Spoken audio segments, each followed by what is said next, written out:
함께 기도드리겠습니다.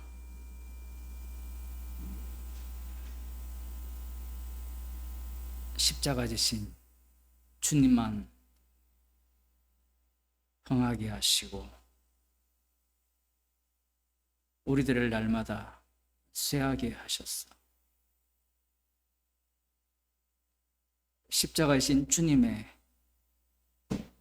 피 공로만을 자랑하는 주의 백성으로 삼아 주옵소서. 예수님의 이름으로 기도드리옵나이다. 하나님 말씀 마태복음 23장 5절에서 12절 말씀을 보겠습니다.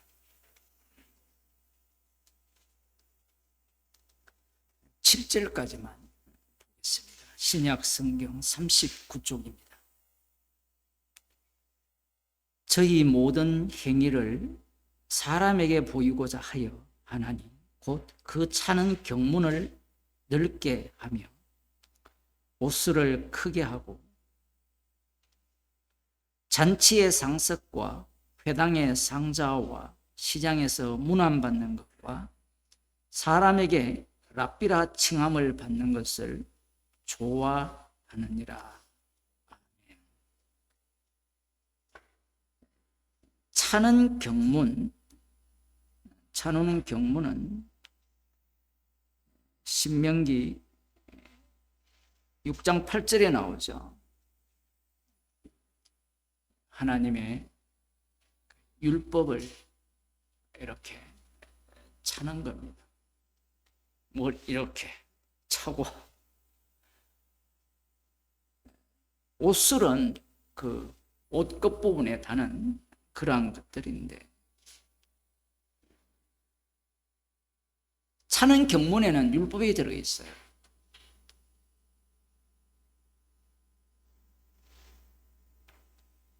여기에서 차는 경문을 넓게 한다 이렇게 말씀을 하셨는데, 그 크기에 대한 규정이 가로 몇 센치, 세로 몇 센치가 나와 있지 않습니다. 제가 알기로는 그래요. 이 문제는 지금 마태복음 23장 말씀은 단순히 이 바리새인들의, 서기관들의 그 악함, 우리가 흔히 말하는 외식을 지적하는 말씀이라 이렇게 보시면 정말 말씀을 엉터리로 보는 것이 됩니다. 지금 23장 시점에서 이렇게 모여 있는 이유가 뭐냐면 십자가 사건이 어떤 자들에 의해서 일어나는 사건인가를 명확하게 하기 위함. 하나님의 선택을 입은 자들이 긴 역사죠. 그죠? 아브라함으로부터 시작하면 짧은 역사가 아닙니다. 창세기로 들어가면 아담을 처음 창조할 때부터입니다. 천지 창조 때부터 예수님 때까지 거의 4,000년 정도 이렇게 본다면 그 긴 시간 동안 하나님께서 창조하시고 아브라함을 선택하시고 이스라엘이라는 하나님의 아들을 만드시고 그들을 약속의 땅으로 인도하시고 율법대로 심판하셔서 포로로 잡혀가게 하시고 돌아오게 했지만 여전히 400년 정도의 긴 시간 동안 70일의 완성은 이루어지지 않았습니다.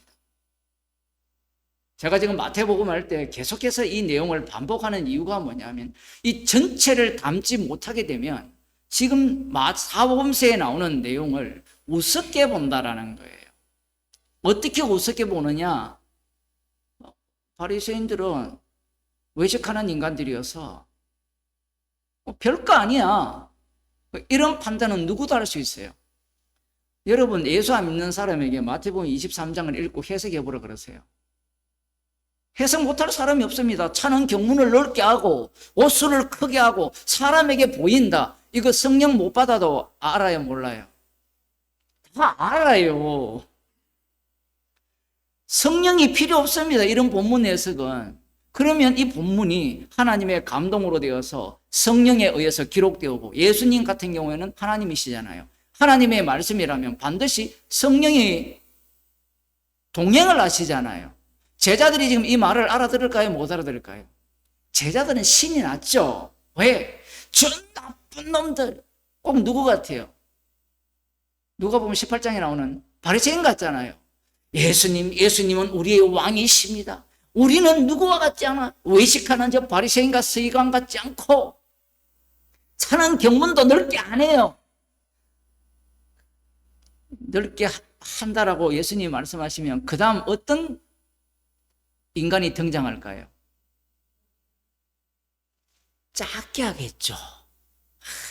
이거 그러면 작게 해도 지적받으면 어떻게 하겠습니까? 없애버리죠. 왜 그렇게 할까요? 육이기 때문에 그래요. 예수님의 말씀을 들을 때 이들은 선악과를 먹었기 때문에 선악과 먹은 자들은 반드시 무엇을 갖고 나오느냐 하면 자기 행위를 갖고 나와요. 지금 예수님이 종말에 나타나셔서 심판주로서 지금 말씀하시는 이 내용은 이 말씀 속에 모든 인간의 그 본 모습을 담아놓은 겁니다. 그 첫째 아담이 창세기부터 선악과를 먹은 이후에 이 긴 4,000년의 시간을 보내어도 아담이거든요. 이렇게 막 이것도 못 알아듣는 사람들은 방법이 없습니다. 아담을 길게 늘어뜨렸어요. 다니엘에서 신상을 얘기한 이유가 그 인간을 길게 늘어뜨려 놓은 게 뭐예요? 역사잖아요.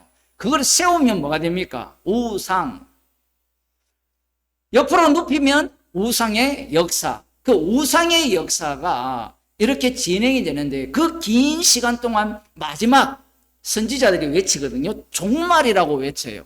그 전까지는 노아 홍수라든가 뭐 소돔과 고모라에 대한 심판 아니면 이스라엘을 통하여서 이 약속의 땅에 거하는 이방인들의 심판, 부분적인 심판이 있었어요. 그런데 이스라엘의 멸망과 함께 바벨론 포로에서 돌아올 때 70년 만에 돌아오리라는 이 에레미야의 예언이 71회로 다니엘에 의해서 바뀌어짐으로 말미암아 71회의 완성은 종말을 고합니다. 창조의 종말이에요.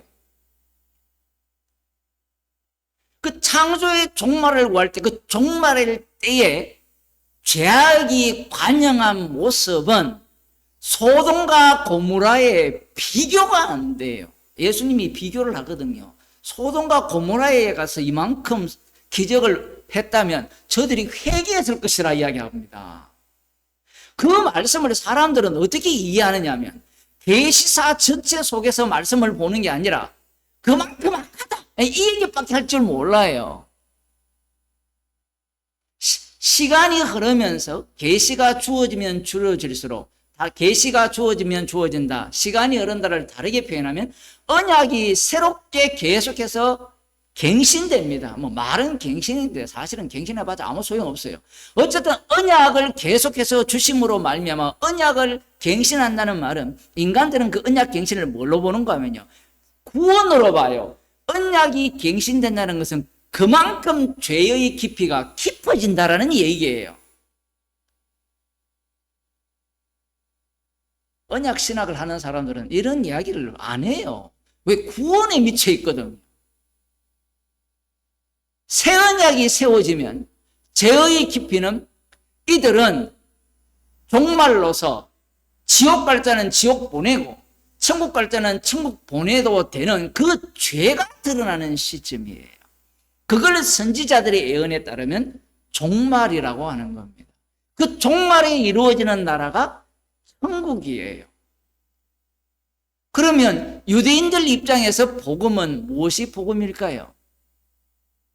종말에 심판날에 자기들은 심판받지 않고 세례 요한의 외침이 어떤 외침이었습니까? 회개하라 천국이 가까이 왔으니까 회개에 합당한 열매를 맺고 임박한 진노를 피하라고 하죠. 제가 지금 페이스북에서 어떤 사람과 논쟁을 하는데 이제 친구 관계 끊었어요. 이제 본색이 다 드러나가지고 처음부터 지금까지 욕만 해요. 제가 그 사람의 글을 계속 썼거든요. 하나님 나라에 대한 글을 올렸잖아요. 이해를 못해요. 왜 못하느냐면 그 사람이 갖고 있는 하나님 나라 개념이 신학교에서 가르친 주권, 백성, 영토 이 개념에서 못 벗어나거든요.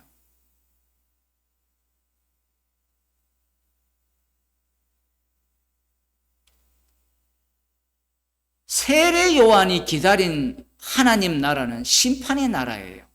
그러면 세례 요한만 심판의 나라를 기다렸느냐? 아닙니다. 유대인들이 다 그렇게 기다렸어요. 문제는 회개하고 회개에 합당한 열매를 맺은 자들이 누굽니까? 바리새인 중에 바리새인이고 이스라엘 백성 중에 베냐민 지파로서 난지 8일 만에 할례를 받은 자가 누구였어요? 예수님을 만나기 전 사울이었죠. 회개할 게 없어요. 율법의 의로는 흠이 없기 때문에. 지금 그 내용을 갖고 이 본문을 봐야 됩니다. 그렇지 않으면 어떤 문제가 생기느냐? 방금 제가 말씀드렸잖아요. 찬헌 경문을 넓게 한 자도 있을 것이고 회개를 안 돼 있거든요. 바리새인들 중에도 바리새파 중에도 두 부류로 나눠졌어요. 간단하게 이야기하면 우리 지금 4명이 앉아 있는데 복음을 들어도 복음에 대한 적용이 다 달라요. 인간들은 망상을 해요. 뭔가 가르치면 획일화되어서 모두가 다 똑같이 할 거라 생각하는데 그렇게 못 살아요. 기계가 아닌 이상은. 앞으로 뉴럴링크를 심어가지고 목사가 말하는 걸 획일화시키는 그러한 세계가 나오겠죠. 영화 보면 그런 게 많아요. AI가 지배하는 세상은 획일화거든요. 근데 주님은 그렇게 일을 안 합니다. 지금 이 바리새인과 서기관들에 대해서 찬헌 경문을 넓게 하고 옷수를 크게 한다라고 할 때 예수님께서 이 말씀을 하시는 취지를 알아야 돼요. 너희 건 낫다라는 겁니다. 왜냐하면 선악과를 먹은 자들은 무슨 생각을 해요? 나 옷을 안 넓은데요. 넓게 안 했는데 크게 안 했는데요. 넓다, 크다, 작다 기준이 누구예요? 자기죠. 여러분이 연고를 할 때 연고를 많이 했습니다. 나는 조금 했습니다. 기준이 누구예요? 자기잖아요. 자기면서 비교를 누구와 해요? 헌금을 한 다른 사람과 비교를 하죠. 설교자도 똑같죠. 뭐 설교를 할 때 나는 많이 했다 적게 했다 비교를 누가 합니까? 기준이 뭐예요? 경문이 넓다, 옷술이 크다. 예수님이 이렇게 말씀하시면 이 본문을 1년 100이면 100이 뭐라고 생각하겠습니까? 100이면 100이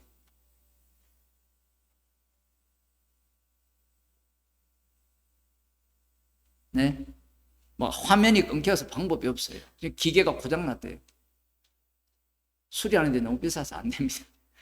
지금 100이면 100이 기준이 자기이기 때문에 이 말씀을 대할 때 말씀하시는 분이 기준이어야 되거든요.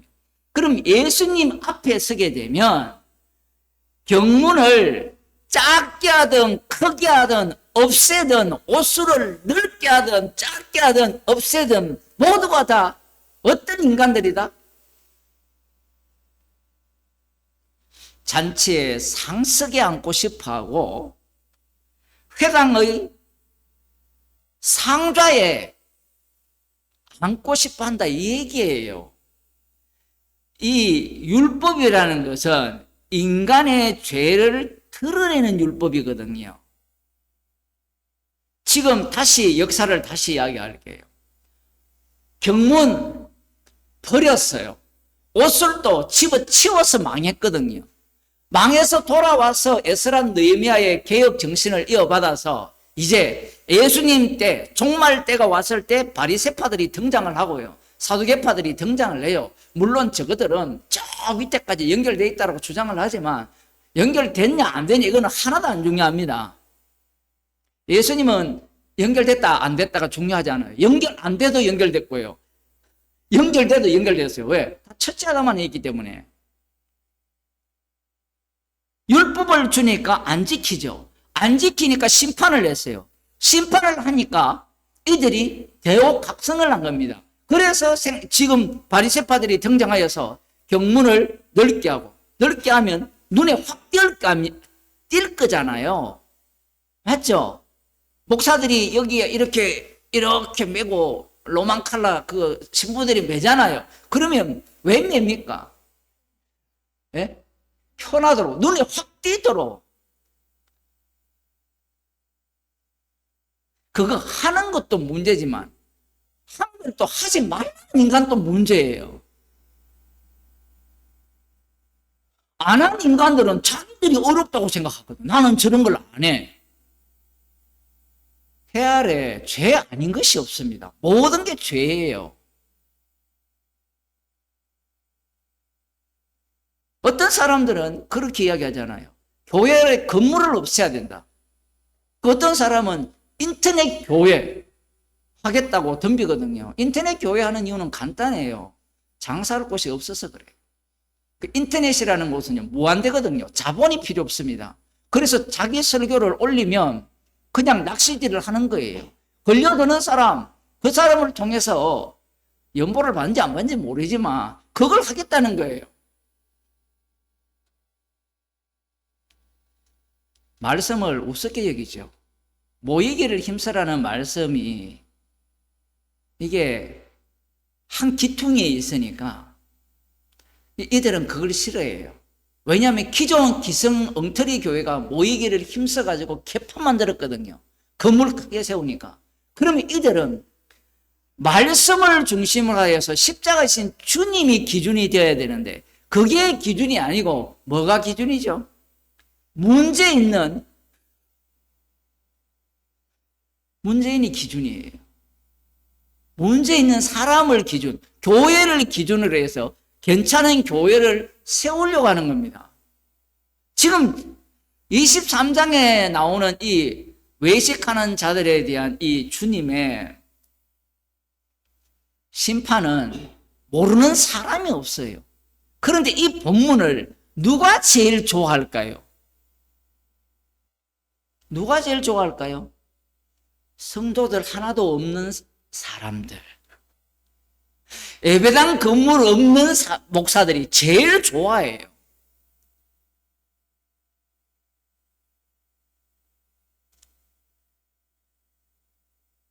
왜? 공격할 거리가 있잖아. 공격할 거리. 그들은 세상을 보는 안목이 육입니다. 선지자들이 육적으로 이스라엘을 봤어요? 영적으로 봤어요?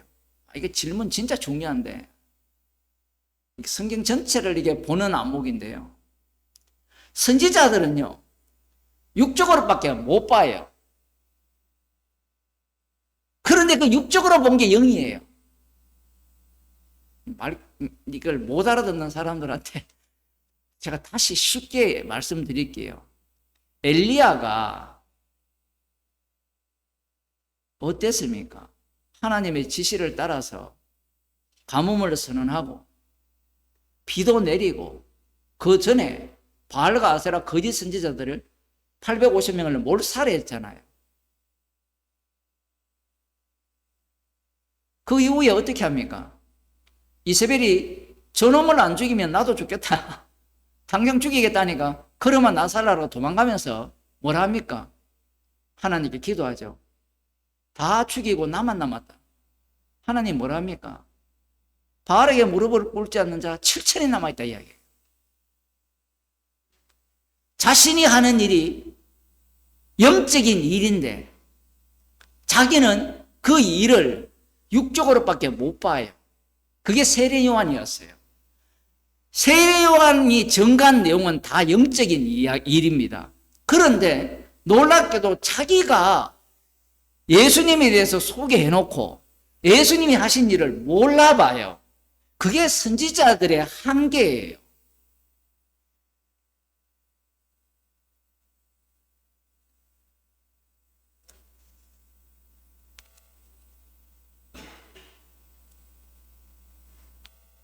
경문을 넓게 하며 옷수를 크게 하고, 옷수를 이야기를 한번 찾아보겠습니다. 민수기 15장입니다.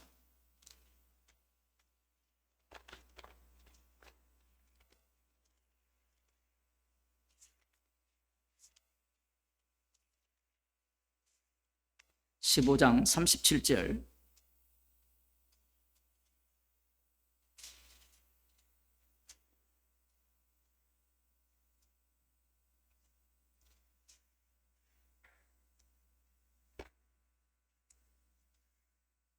보겠습니다. 여호와께서 모세에게 일러 가라사대 이스라엘 자손에게 명하여 그들의 대대로 그 옷단 귀에 술을 만들고 청색 끈을 그 귀의 술에 더하라.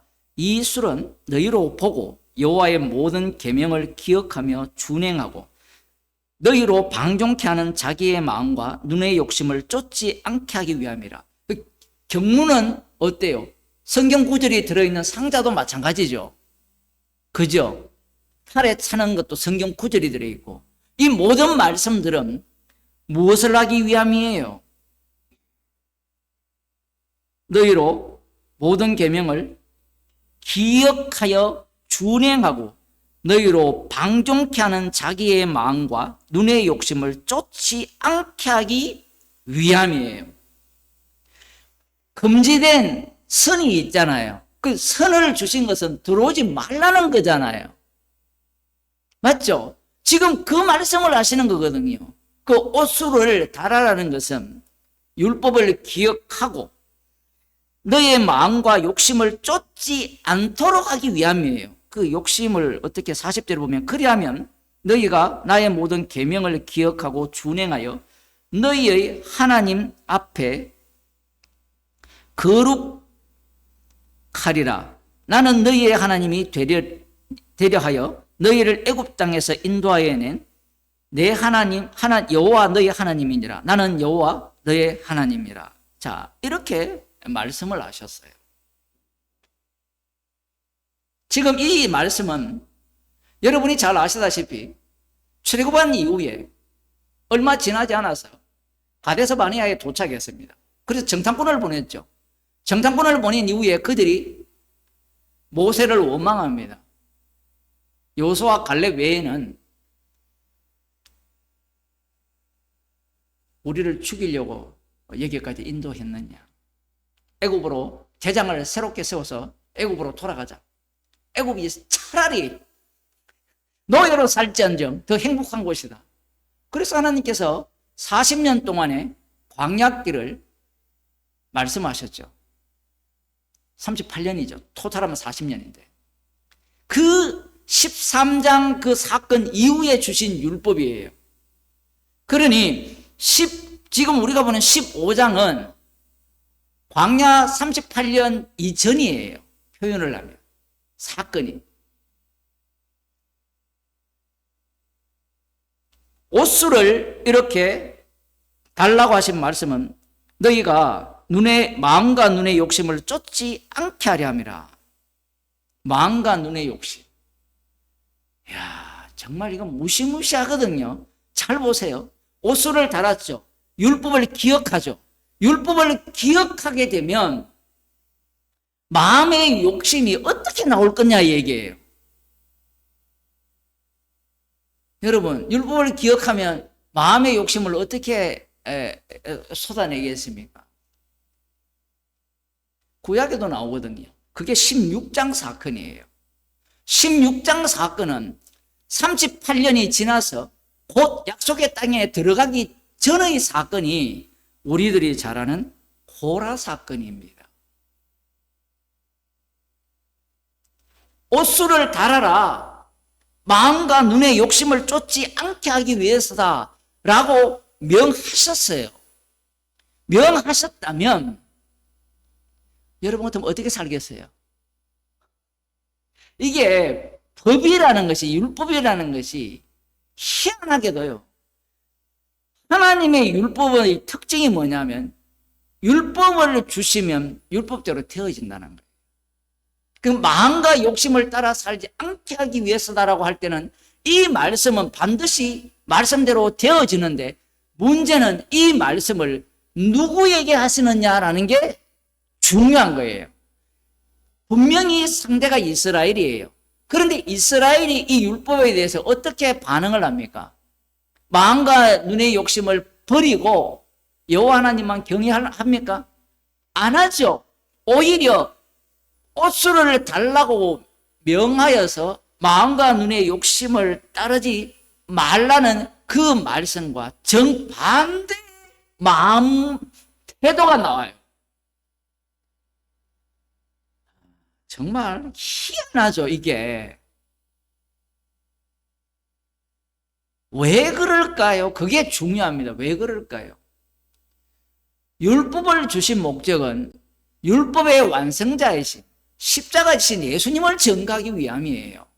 그러면 이스라엘은 하나님의 아들로서 만들어졌지만 아들이 아니라는 것을 증거하는 아들이에요.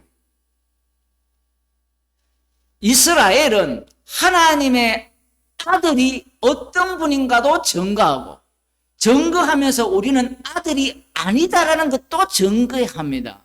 그거를 다르게 표현하면 율법대로 그들은 되어진다라는 거예요. 다 멸망당하거든요. 진멸당하는 거예요. 우리는 구약을 볼 때 왜 옷수를 달았다면 마음과 이 눈의 욕심을 따르지 않아야 되지 않느냐? 왜 그 욕심을 부리느냐? 이런 생각을 가질 가능성이 매우 높아요. 특별히 새벽이나 밤에 기도하면서 말씀을 읽는 사람들은 더더욱 그러하죠.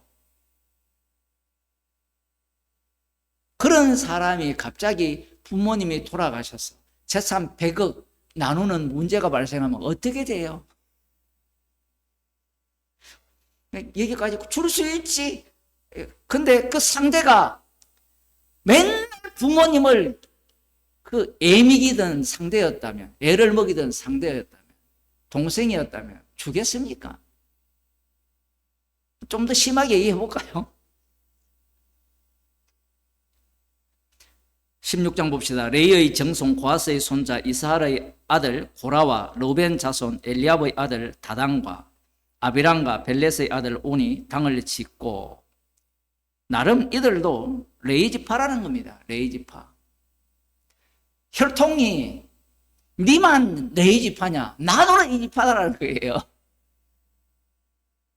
이 38년을 지내와 보니까 그전에는 특별한 사건을 언급하지 않아요. 언급하지 않았기 때문에 말할 필요는 없습니다. 사건이 아무것도 없었다라고도 볼 수 있어요. 그런데 성경은 이렇게 말씀합니다. 40년 동안 나를 공경한 적이 있느냐 물어요. 40년 동안 우상숭배했다라고 아예 선언해버립니다. 히브리서에도 나오고 사도행전도 나오고요. 온갖 곳에 다 나옵니다. 자, 이들이 당을 지어서 이스라엘 자손 총회의 택함을 받은 자, 곧 회중의 유명한 어떤 족장 250인과 함께 일어나서, 희한하죠? 회중의 유명한 어떤 족장들 250인과 함께 일어납니다. 택함을 받은 자. 이 모습을 보게 되면 지금 이들의 반역은 단순히 그들만의 반역이 아니었다는 것을 알 수 있습니다. 동조자들이 한둘이가 아니에요. 택함을 받은 자가 여기에 동조했으니까 택한 자들도 또 있을 거 아니에요.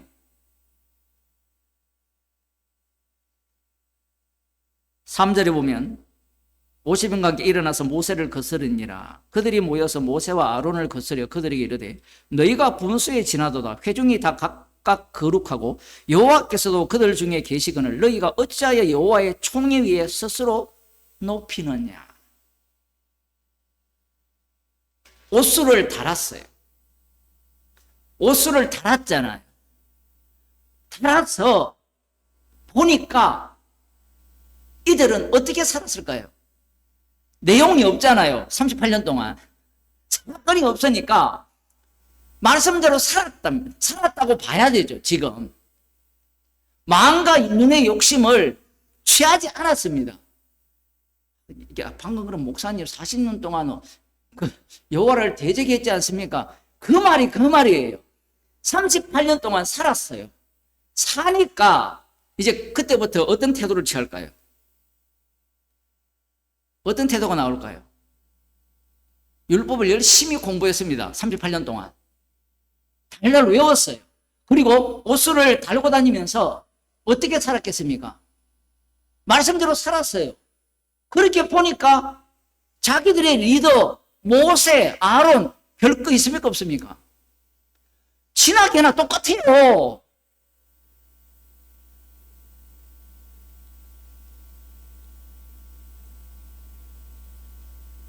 제가 지금 과장하는 게 아니라 지금 이들이 율법을 위반했다 이런 내용이 안 나와요. 제가 못 읽었습니까? 못 찾았습니까? 그런 내용이 없잖아요. 모세를 대적했다라고 하잖아요. 우리는 이런 본문을 읽을 때 이들은 율법에 불순종했을 것이다. 천만의 말씀입니다. 오늘 본문과 연결되어 있어요. 옷수를 크게 하니까 자동적으로 어디로 가요? 지가 랍비 되는 것을 좋아하고 시장에서 문안받는 것을 좋아하고 이거는요 예수님께서 지금 이렇게 말씀하셨지만 여러분 자신이 대통령이라 생각해 보세요. 그러면 문안받는 걸 좋아하는, 물론 지금 우리나라 대통령은 뭐 개상하지만 어쨌든 문안받는 걸 좋아하잖아요. 안 그래요? 손자 손녀들이 문안하는 걸 좋아하잖아요. 지금 예수님의 말씀은 선악과를 먹은 자들이, 첫째 아담 안에 있는 자들이 율법을 주었을 때 율법대로 살아가는 그들이 궁극적으로 무엇을 탐하고 있는가를 말씀하시는 거예요. 궁극적으로. 그러면 바리새인 중에 나는 아니요라고 할 거예요. 나는 아니요. 그런 사람이 있잖아요. 바리새인 중에 잔치에 가서 상좌에 앉으려고 한, 우리는 지금 말씀을 어떻게 보느냐면 예수님이 말씀하니까 바리새인들은 다 잔치에 상자에 안 할 건지라 그런 생각을 하잖아요. 요즘 보면 목사가 다 먹사고 돈밖에 모른다 이러니까 다 뭐 그럴 거라 생각하는 것과 똑같은 원리예요. 교인들은 신났죠. 목사 욕을 하니까 안 그래도 욕하고 싶어 죽겠는데 아닌 것을 아니다라고 말하는 것은 진짜 훌륭한 태도입니다. 그러면 왜 아닌지를 이야기해야 되고 무엇이 생명의 말씀인지를, 복음인지를 설명을 해야 되죠. 지금 예수님의 이 말씀은 사람들이 오해를 해도 너무 오해를 하는 거예요. 율법을 주신 목적, 최종 지점이 어떤 태도냐면 모세의 자리에 앉아서 자기가 심판주가 된다라는 게 율법을 주신 취지예요. 선악과를 먹은 자들이 선악을 알잖아요. 율법은 선악을 나누죠. 선과 악을 나누잖아요. 그런데 그 율법이 하나님이 주셨잖아요. 하나님이 주신 율법으로 선악을 나누어서 자기들이 선에 속하여서 율법대로 살아가니까 그들이 자동으로 율법에 엮인 겁니다. 엮이니까 그들은 상좌에 앉기를 좋아하고 문안 받는 것을 좋아하고 랍비라 칭함받는 것을 좋아하는 거예요. 나는 좋아하지 않습니다. 예수님은 뭐라고 할까요? 너 좋아해. 아닌데요. 좋아한다니까? 지금 상대가 누군지를 몰라요. 상대가 누굽니까? 천지를 창조하신 하나님이잖아요. 말씀을 대할 때 총체적으로 대해야 되는데 말씀을 대할 때 인간들은 미꾸라지처럼 여기 빠져나가고 저기 빠져나가요. 그러니까 자기가 좋아하는 성경만 찾아내는 거예요. 지금 고라 자손들이 이렇게 무리를 선동해서 모세 니만 잘났느냐, 우리 모두가 다 거룩하고, 정말 놀랍죠. 회중이 다 각각 거룩하고, 오늘날 목회자 평신도 이것 갖고 또 시비 그런 사람이 있는데, 어쨌든 신학을 안 하는 사람들은 이 본문을 제일 좋아해요. 왜 좋아할까요? 니만 목사냐?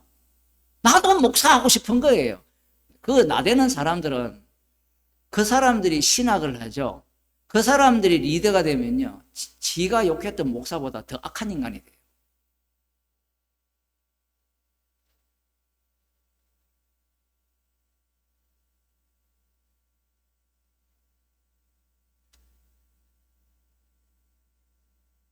이들의 논리가 정연하죠. 다 거룩하다. 맞아요, 틀려요? 맞죠? 그만큼 자신감이 넘치는 겁니다. 거룩하다 라고 말하는 정도면 모세나 아론, 너만큼 우리가 산다는 거예요. 지금 모세의 자리가 무슨 자리인지를 고라가 알까요, 모를까요? 고라 입장에서는 모세가 하나님 앞에서 자기 이름을, 하나님은 이렇게 말씀하셨어요. 여호와 하나님은 저들을 다 진멸하고 모세 너의 자손을 통하여서 내 백성을 새롭게 만들겠다라고 말씀을 하셨어요. 이야, 이거 정말 이것보다 신나는 말씀이 없잖아요. 안 그래요? 여러분들은 이 하나님의 말씀이 별로 안 기쁜 모양인데, 이 세상 인간치고요, 내 이름으로 만드는 백성을 만들어 주는 것을 좋아하지 않을 인간이 없어요. 신학교를 나오면 모두가 다 자기가 담임 목사 되는 꿈을 꾸거든요. 회사원들은 모두가 다 뭘 꿈꿉니까? 자기가 사장 되는, 자기 이름이 사장, 그걸 다 꿈꿔요. 모세는 그렇게 말씀을 하실 때, 하나님, 그건 아니고요, 내 이름을 생명책에서 지울지라도 저들을 용서해 달라는 거예요. 로마서 9장에 나오는 사도 바울의 기도와 똑같습니다. 나의 나라가 필요하지 않는 모세예요. 나의 나라가 필요하지 않는. 그 기능이라고 합니다. 기능을 담당하게 하기 위해서 모세를 세운 거예요. 근데 이 같은 레이의 후손이니까 이들이 옷수를 달았을 거 아니에요. 그만큼 잘났다는 겁니다. 그만큼 잘나지 않았다면 이 얘기를 못해요. 밑에 있는 사람들이 그걸 지지하겠어요? 눈 뻔히 보고 있는데. 여호와께서 그들 중에 계시거늘 너희가 어찌하여 여호와의 총회 위에 스스로 높이느냐. 눈이 썩어서 그렇죠. 지금 모세와 아론을 총회 위에 스스로 높여 있다라고 생각해요. 인간들의 눈에는 그것밖에 안 보여요. 목사가 복음을 전하면 사람들의 눈에는 교인들 위에 있다고 생각해요. 위에 있는 방법은 간단합니다. 복음 안 전하는 거예요. 복음을 안 전하면, 십자가를 전하지 않으면 사람들을 자기 종으로 만들기 때문에 그것은 높이 있는 거 맞아요. 종으로 만들려면 뭘 이야기해야 돼요? 법을 이야기해야 되거든요. 법을. 로마 카톨릭이 법을 이야기했거든요. 왜 법을 이야기했습니까? 통치의 일환이에요. 삼위일체 믿으면 구원 얻는다. 안 믿으면 어떻게 합니까? 취직 못하죠. 이랜드 취직하려면 세례교인 아닌가요? 한 자리 못 올라갑니다.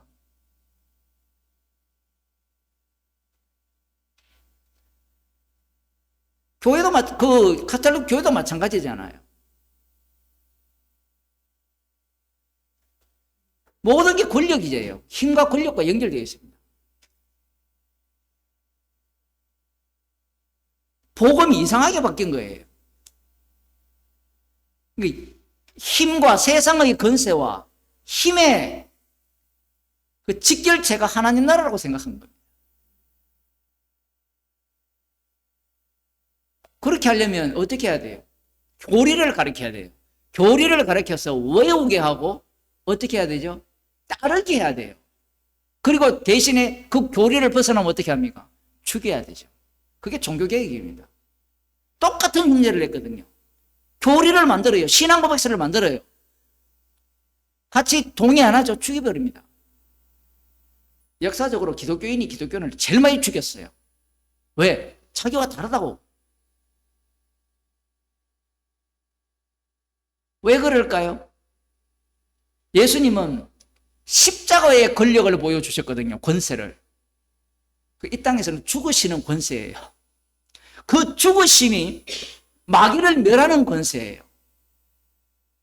그런데 인간들은 그런 권세를 원치 않습니다. 제가 법 이야기를 했지만 그 법을 계속해서 인간들은 가르쳐야 돼요. 가르쳐야만 사람들이 자기에게 굴복을 하는 거예요.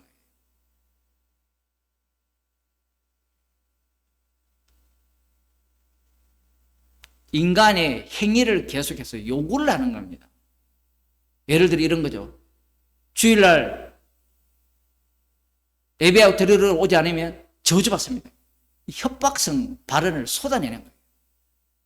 11조 안 하면 저주받습니다. 그러면 좀 공부한 사람은 아이 말도 안 되는 11조 이야기하고 그럼 또 뭐라고 협박하는가 하면 예수님 안 믿으면 저주받습니다. 이 협박이에요. 말은 맞는데 그 다음 더 나가면 뭐냐면 확신이 없으면 지옥 갑니다. 이게. 그러면 그 집단들은 어떤 무리들이 모이는가 하면요. 확신하는 무리들이 모이는데 중요한 것은 확신도 정도가 있다라는 사실입니다. 이런 게 정말 10명이 모이면 확신의 정도가 달라요. 강도가. 그러면 이 확신이 가장 강한 인간이 약한 인간을 지배하게 돼 있어요. 왜냐하면 그 믿음에 대한 확신조차도 행위이기 때문에 그래요. 육으로부터 나오는 모든 것들은 행위 아닌 게 없습니다.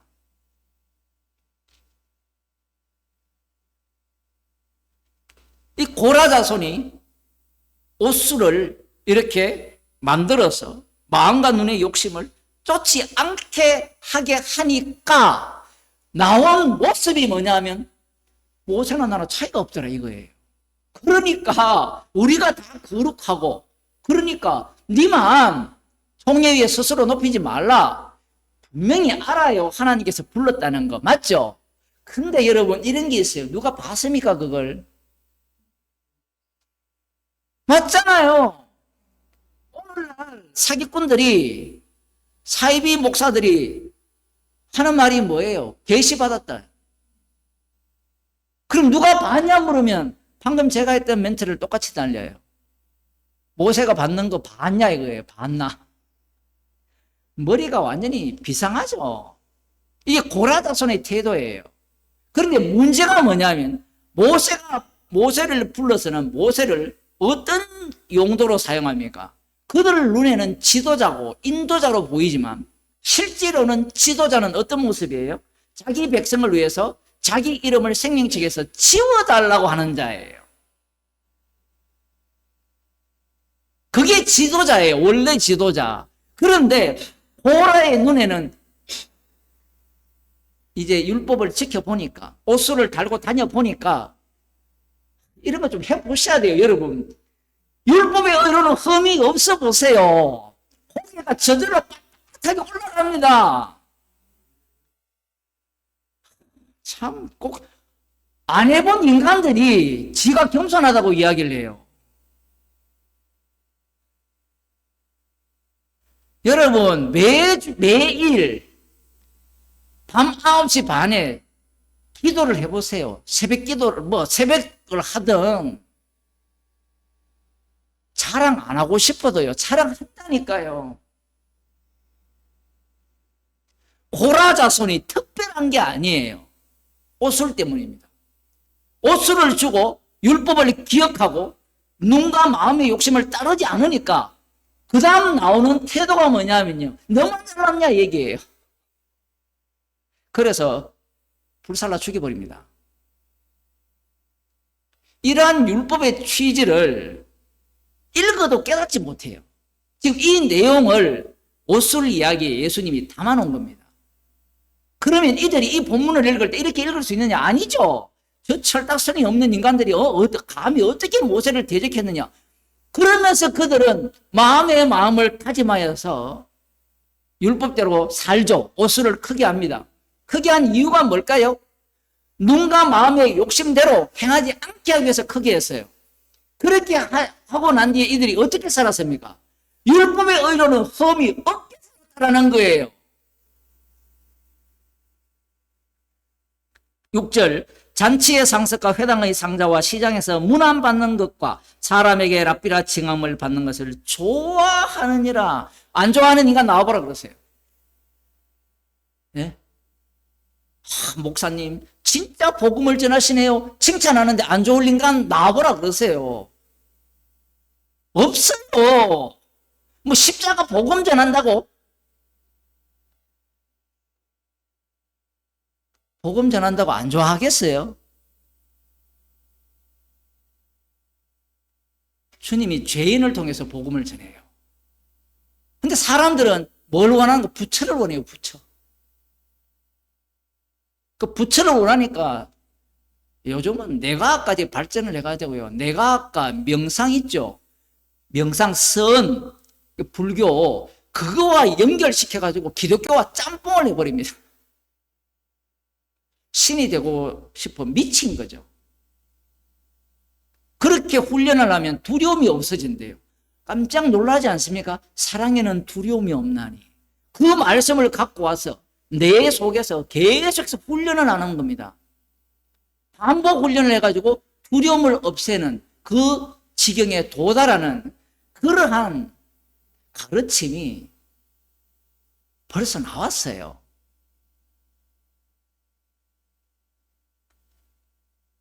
두려움이 없다라는 것은 다른 의미예요. 사랑에는 두려움이 없다라는 말은 내가 안 두렵다는 게 아니라 정말 십자가의 영이 덮치니까 십자가만 증거하기 때문에 그럴 겨를이 없는 거예요. 인간들이 말하는 두려움을 없애는 문제가 아니에요.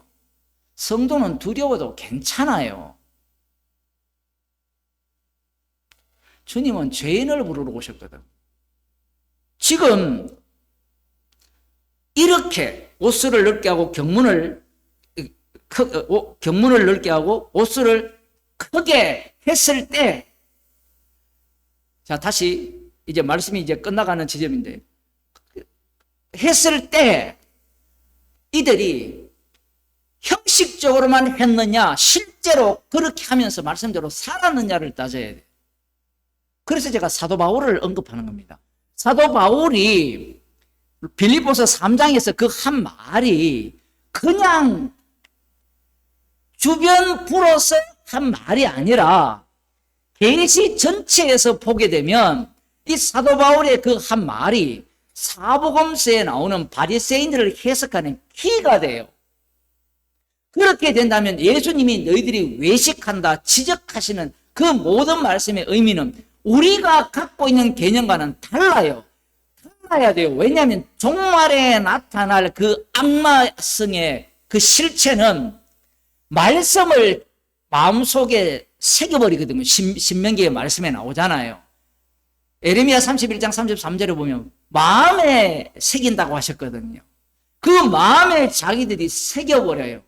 새기고 난 뒤에 이 경문과 이 옷술도 율법이잖아요. 율법대로 무장을 해버립니다. 율법대로 무장을 했기 때문에 나오는 모습이 뭐냐면 주님이 시장에서 문안받는 것을 좋아하고 랍비라 칭함을 받는 것을 좋아하고 잔치의 상석과 회당의 상자에 앉는 것을 좋아한다라는 거예요. 깜짝 놀랍니다. 이게 민수기 15장 16장을 연결해서 볼 때 지금 이 본문의 의미가 제대로 드러나는 거예요.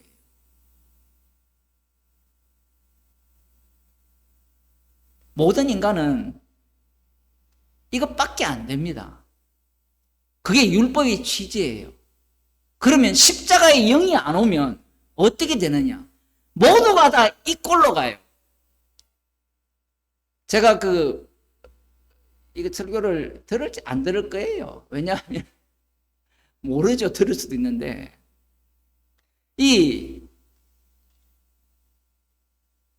그 세관점이라고 주장하는 그 인간들이 있거든요.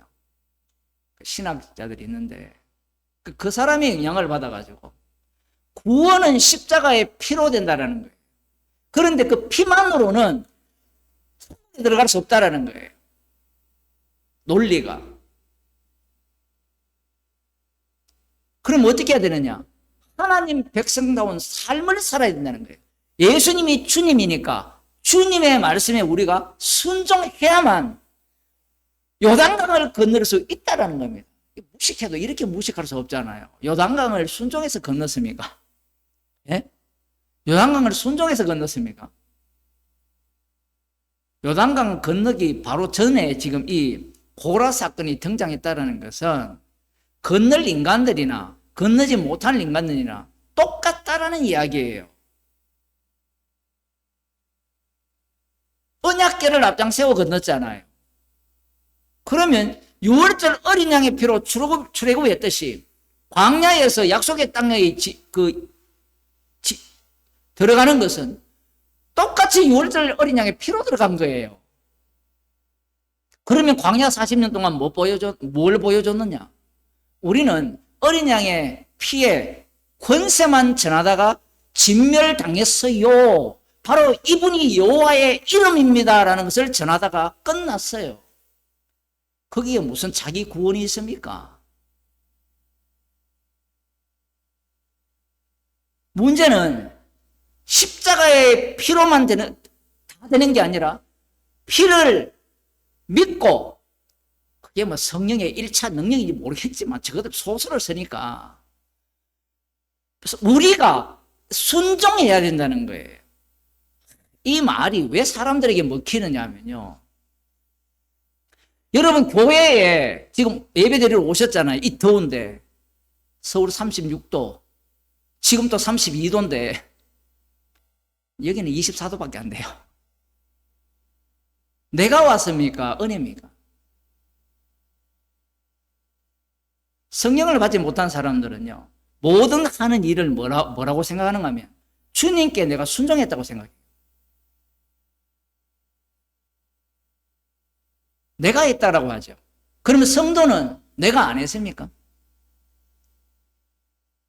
내가 했죠. 내가 했는데 은혜라는 겁니다.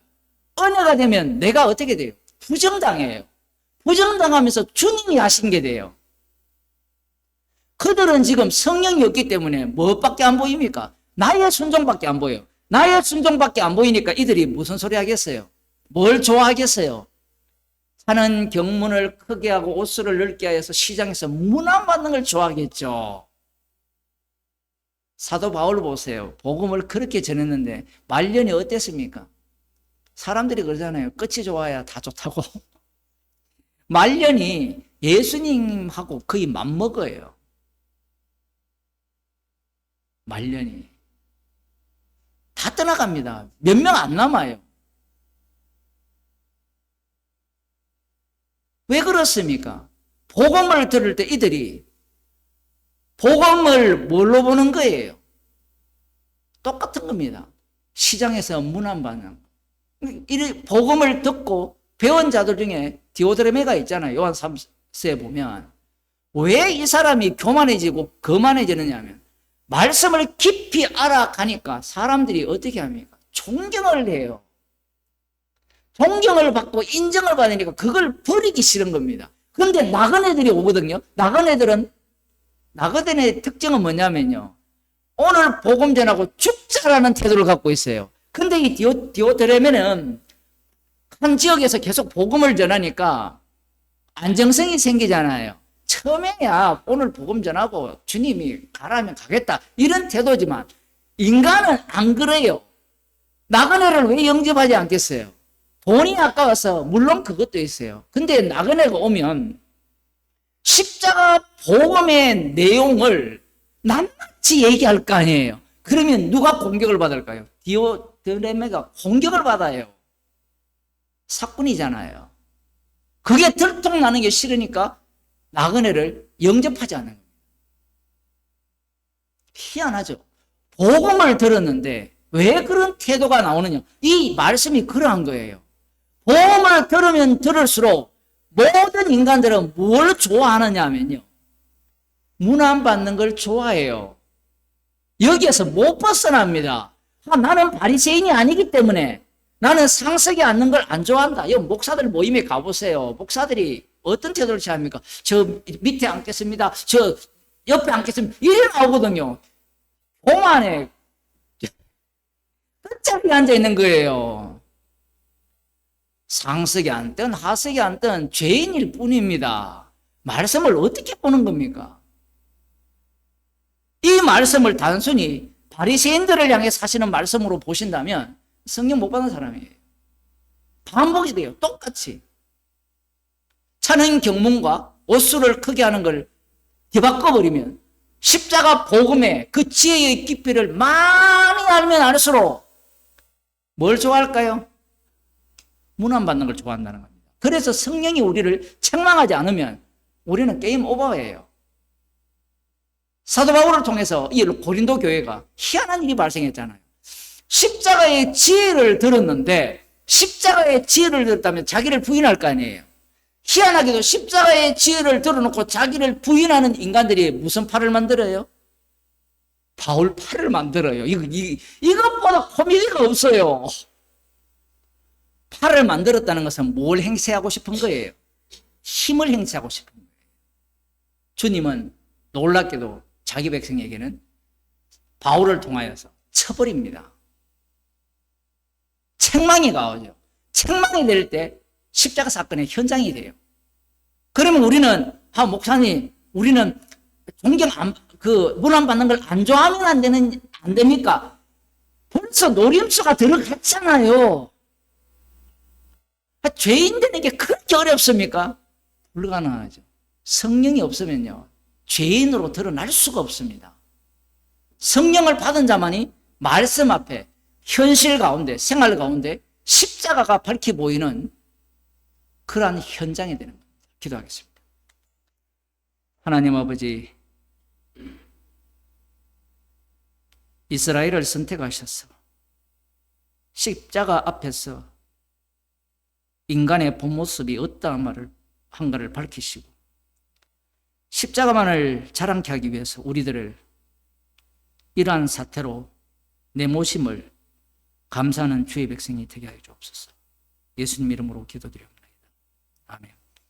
하늘에 계신 우리 아버지여, 이름이 거룩히 힘을 받으시오며 나라의 임하시오며 뜻이 하늘에서 이루어진 것 같이 땅에서 이루어지이다. 오늘날 우리에게 일용할 양식을 주옵시고 우리가 우리에게 죄진 자를 사하여 준 것 같이 우리의 죄를 사하여 주옵시고 우리를 시험에 들게 하지 마옵시고 다만 악에서 구하옵소서. 대인 나라와 근세와 영광이 아버지께 영원히 쌓